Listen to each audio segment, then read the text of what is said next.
All right, guys, and we are back for our second segment of the night. Oilers drop Game 5 to the Canucks. Let me change what you guys are seeing here to this goal by JT Miller. This is the game-winning goal. We'll talk about that when we get into the game breakdown. And actually, we're going to get right into the game breakdown, and then we're going to talk about the series. We're going to save a lot of the future series talks for our fourth segment of the night. I want to dive deeper into the Oilers, into that core, and talk about kind of what this postseason could mean for this Edmonton Oilers core. This is the Edmonton Oilers. I'm focusing more on them than I am a lot of other teams in this postseason because you have the greatest player in the world. And this might be one of the best opportunities for the Edmonton Oilers to win a Stanley Cup. So I'm scrutinizing the Edmonton Oilers a lot in this postseason, and for good reason. You have Leon Draisaitl, you have Connor McDavid, you have your game production from Evan Bouchard. Calvin Pickard has looked pretty good, so you can't blame goaltending anymore. We'll talk a lot more about that in our fourth segment of the night, but just talking about the game right now. Evander Kane in the slot, easy shot on Shelov's. That's the first goal of the night. It's the Edmonton Oilers that started. Guess who gets the assist? It's Leon Draisaitl with his 13th assist of this postseason. That's point number 21 in 10 games. Over 2 points per game Leon Draisaitl is at in this postseason. What more can you say about this guy? What more can you say about Connor McDavid? We need to see more production out of depth pieces. Darnell Nurse has to learn how to play hockey again. They gave him a 9 point. We're gonna save all that talk later. But yeah, Draisaitl continues his monster postseason with a primary assist on this goal. It was a great find to Evander Kane, who was just alone in the slot.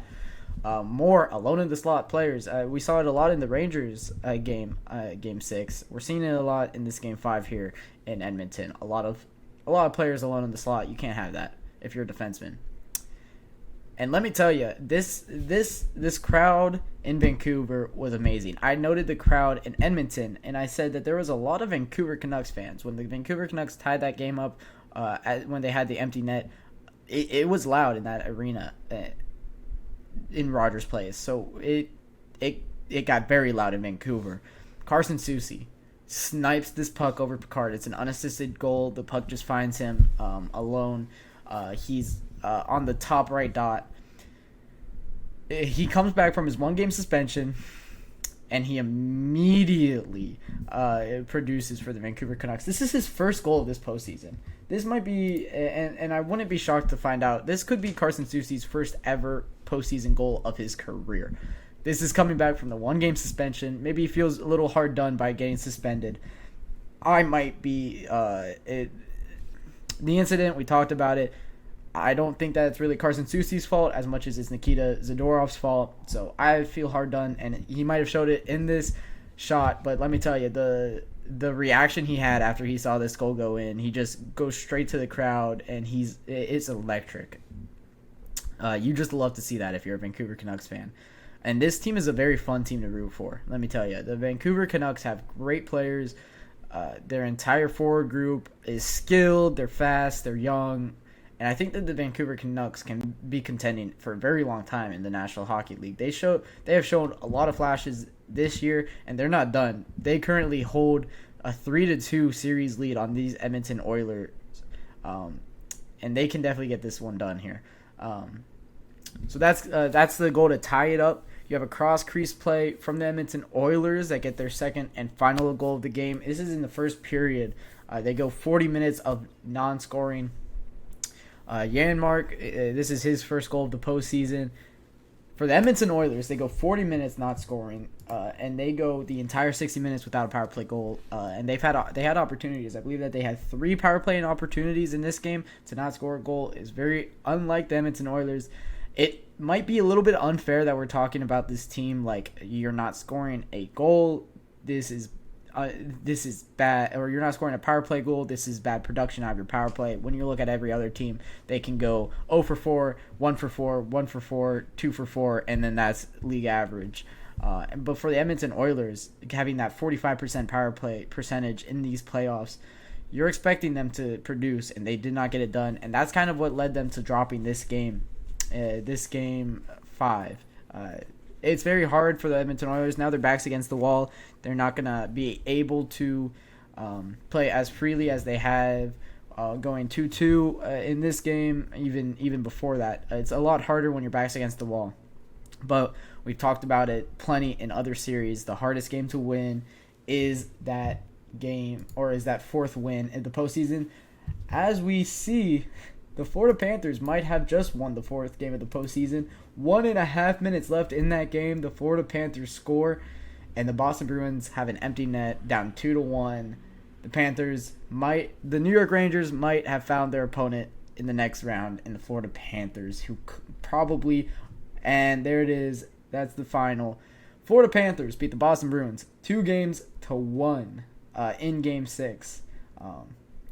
Back to what we were talking about. We'll talk about that more in the fifth segment, what that could mean for the New York Rangers, what that means for the Florida Panthers, what that means for the Boston Bruins. That's going to be an interesting one to dive deep into. And 10 minutes from now, you'll have the puck drop at the Dallas Stars and the Colorado Avalanche, another Game 6, another series closeout game over there. But as we were talking about, power play for the Oilers has to be better.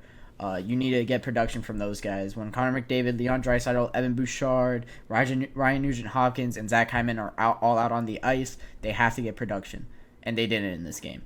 Nothing from Zach Hyman in the last 2 games, if I'm not mistaken. You're not expecting him to be an all-star.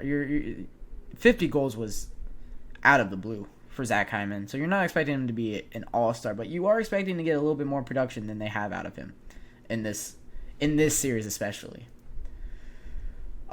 Philip, okay. This goal to tie it for the Vancouver Canucks, Philip DeJesper. This is as much of a nobody as you get on a playoff team. No disrespect to Philip DeJesper, but this is a fourth liner, and in this game he does a spinorama and a 5-hole goal to tie the game up for the Vancouver Canucks. I bet if you quiz 95% of hockey fans, and you ask, do you know what team Philip DeJesper plays for? I would say 95 of them have no clue.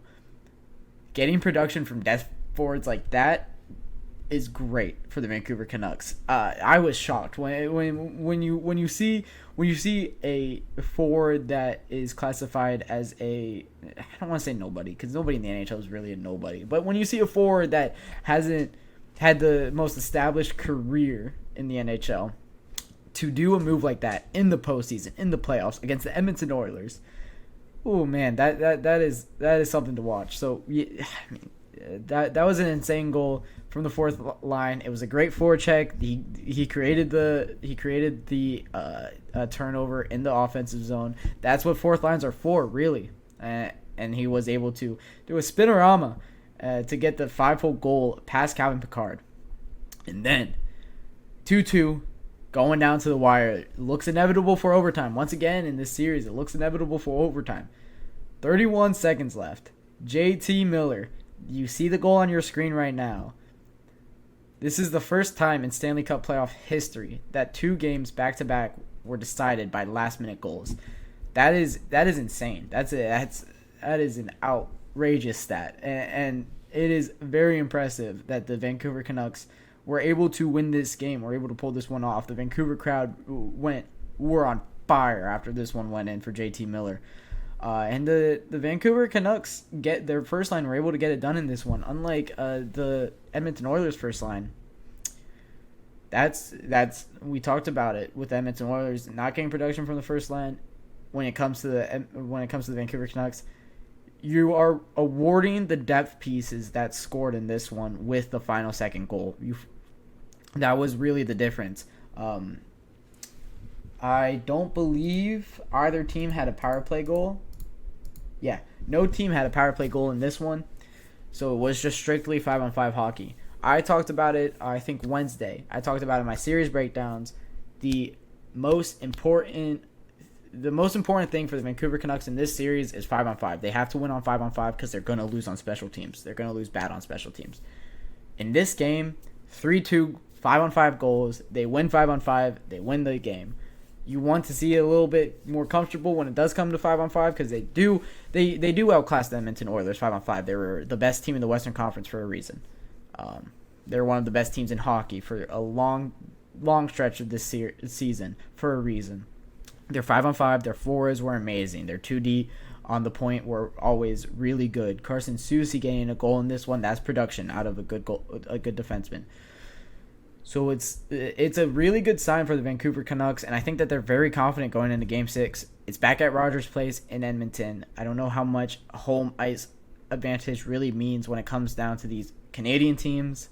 I know it's a very long stretch in between Vancouver and Edmonton. I bet it's like a 6-7 hour drive in between those two regions. However, when a lot of hockey fans will make that track when it comes to playoff hockey, and Vancouver fans will make that track when it comes to playoff hockey. They love this team. The Vancouver Canucks fans love this team, and they are going to be electric in Rogers Place if they were able to close it out in Game 6. It's going to be interesting to see what does happen in this series. It's going to be interesting to see how it plays out. We're going to be talking about how I expect it to play out and what it could mean for both teams in that fourth segment, as I mentioned. But before that, in this, actually, before I get to any of that, I'm wondering if either of these teams can contend with the Colorado Avalanche or the Dallas Stars, who, first off, on paper, I think both the Dallas Stars and the Colorado Avalanche are better than both these teams.